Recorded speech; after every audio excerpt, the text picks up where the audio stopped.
Hello guys, welcome to Passages 1, Unit 1A, Friends and Family.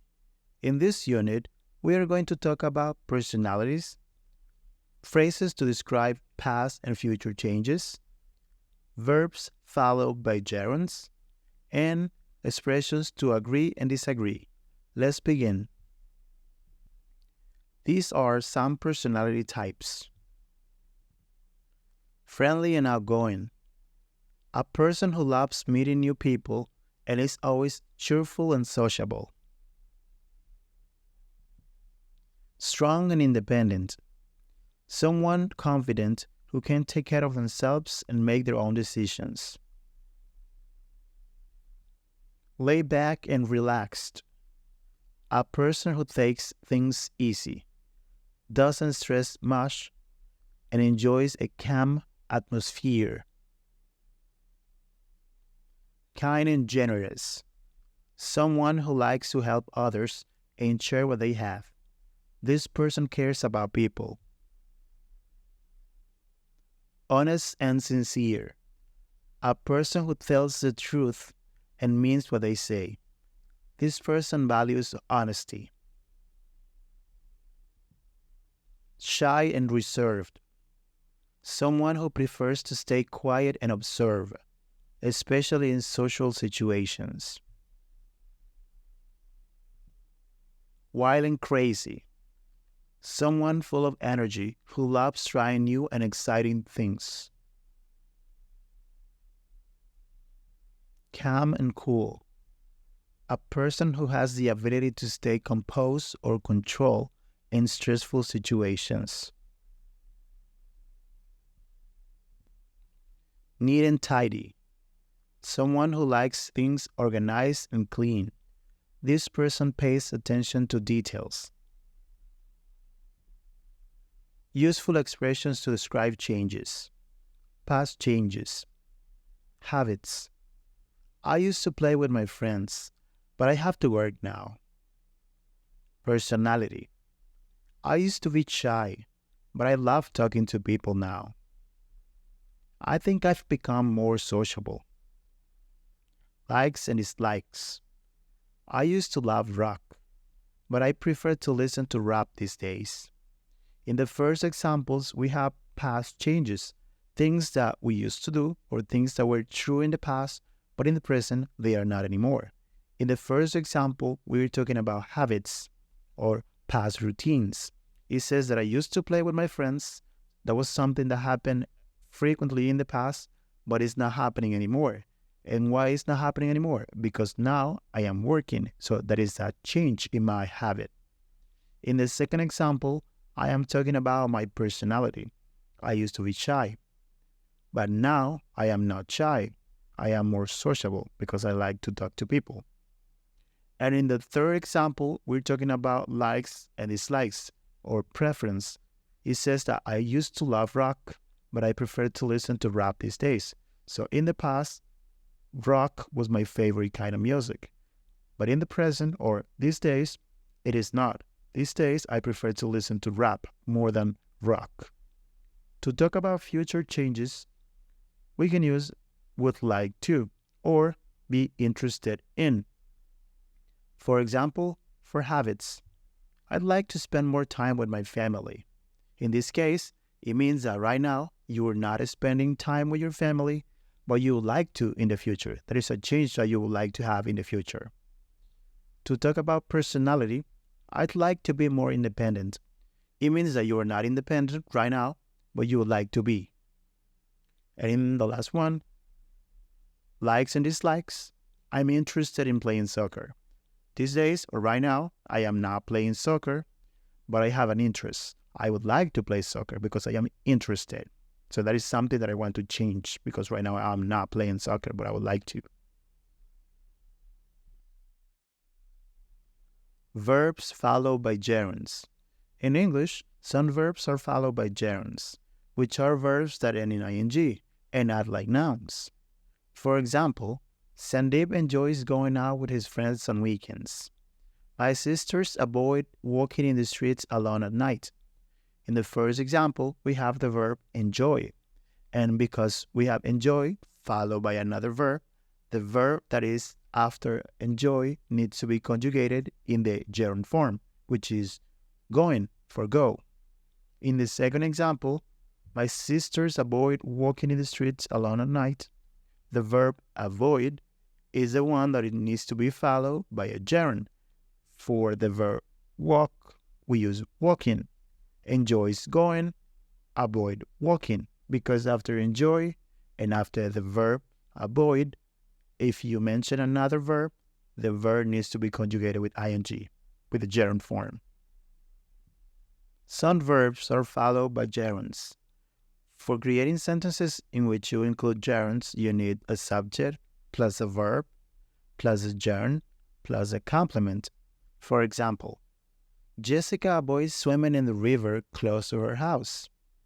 They don't mind giving food to people who live in the streets. Nancy enjoys playing board games such as Monopoly and Uno. In this case, we have the subject, and after the subject, we have the verbs. These verbs, avoid, mind, and enjoy, are followed by gerund. For example, avoids swimming, mind giving, or in this case negative, don't mind giving, enjoys playing. So after the verbs avoid, mind, and enjoy, if you mention another verb, it needs to be conjugated in the gerund form, in the ing form. Here's some examples of the meanings of avoid, mind, and enjoy. Avoid is like try not to. Don't mind, it's not a problem, or you don't care. Enjoy is like. For example, I avoid drinking a lot. It's similar to I try not to drink a lot. I don't mind helping my friends.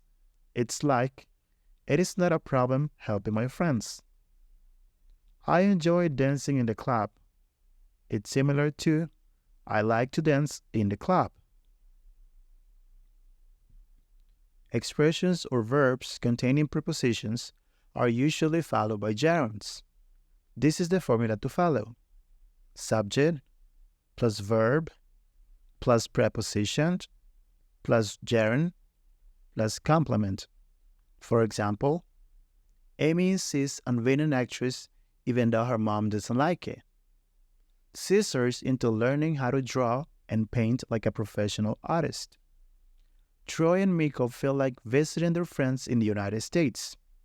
In this case, we have the verbs insist, is, and feel, and they are followed by prepositions. The prepositions on, into, and like. So in this case, because we have prepositions after prepositions, if you mention a verb, the verb needs to be in the gerund form or in the ing form. Here below, you can see some examples. When you say insist on, it's like when you continue doing something, even though people do not like it or people tell you not to do it, but you still continue. You don't change your mind or opinion about it. So I insist on talking to bad people. It's like I continue talking to bad people. I am into making videos. It's like I am interested in making videos. When you say that you're into something, it's like you're interested in that. And I feel like eating chicken, it's like I want to eat chicken. Whenever you say I feel like doing something, it's like I want to do something. So I insist on, I continue doing something. I am into something, I am interested in that. And I feel like is like I want to. So the examples, I insist on talking to bad people. I continue talking to bad people. I am into making videos. I am interested in making videos. I feel like eating chicken. I want to eat chicken. Some verbs can be followed by gerunds and infinitives with no difference in meaning. This is the formula to follow. Subject plus verb plus gerund or infinitive plus the complement. For example, Kelly loves working with people who are honest, or Kelly loves to work with people who are honest. I can't stand having friends who talk about other people. Or I can't stand to have friends who talk about other people. And we hate driving during the rush hour in this city. Or we hate to drive during the rush hour in this city. In this case, in the three verbs, love, stand, and hate, after these verbs, you need to use either gerund or infinitive. It is your decision. If you use gerund, the meaning is going to be the same as if you use infinitive. It's your decision. And here the expression can't stand is like hate, or when you do not like something, when you don't tolerate something. For example, I can't stand watching horror movies. It's like I hate watching horror movies. These are some useful expressions to agree and disagree. Simple present positive statements. For example, if person 1 says, I love making new friends. If you agree with the person, if you have the same opinion, you say, I do too, or so do I. Now, if your opinion is different, you could say, really? I don't. In the second example, we have simple present negative statements. For example, if person 1 says, I don't like going out. In this case, person 1 has like a negative sentence. I don't like going out. If you have the same opinion, if your opinion is like the first person, you say, I don't either. Or, neither do I, because your opinion and his opinion are negative. Now, if your opinion is different from the other person doesn't like going out, but you like going out, you say, really?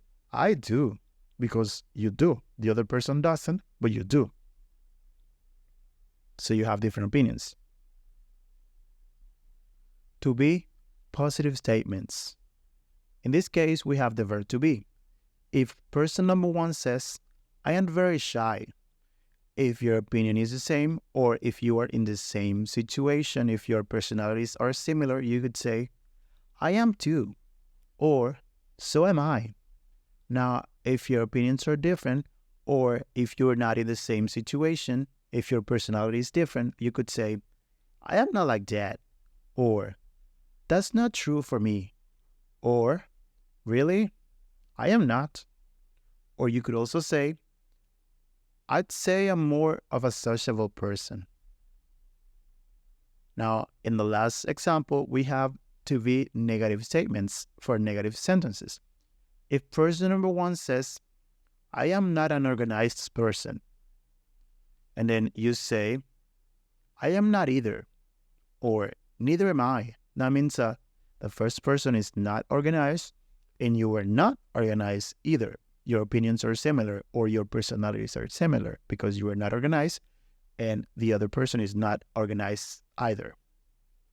But if your opinions are different, the other person is not organized, but you are organized, you can say, I am not like that, because you are not like the first person. Or, that's not true for me. Or, really? I am, because you are organized. Or you could say, I'd say I'm more of a neat person, because neat is the opposite of disorganized, which is the first person. Well, guys, that was everything for today. Thanks for watching. Don't forget to like, comment, and subscribe. See you next time. Bye.